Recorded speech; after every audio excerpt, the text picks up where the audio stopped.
যথাযোগ্য মর্যাদায় বাহরাইনের বাংলাদেশ দূতাবাসের উদ্যোগে পালিত হয়েছে শহীদ দিবস ও আন্তর্জাতিক মাতৃভাষা দিবস।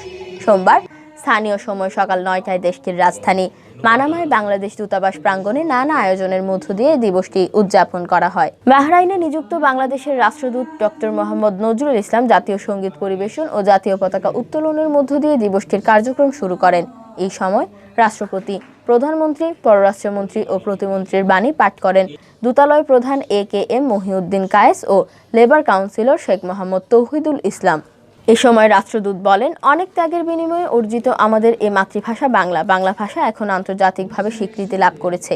অন্য সব দেশের মানুষের প্রতি ও তাদের ভাষার প্রতি আমাদের সম্মান করতে হবে, তবেই আমাদের বাংলা ভাষার মান ও সম্মান আরও বৃদ্ধি পাবে।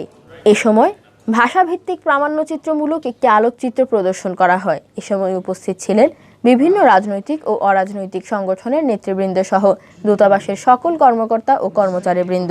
এ সময় বাংলাদেশ স্কুলের উদ্যোগে আন্তর্জাতিক মাতৃভাষা দিবস উপলক্ষে আয়োজিত রচনা লেখা প্রতিযোগিতায় বিজয়ী ছাত্রছাত্রীদের মধ্যে পুরস্কার বিতরণ করা হয়। অনুষ্ঠান শেষে সকল শহীদদের আত্মার শান্তি ও দেশ জাতির মঙ্গল কামনায় বিশেষ মোনাজাত করা হয়।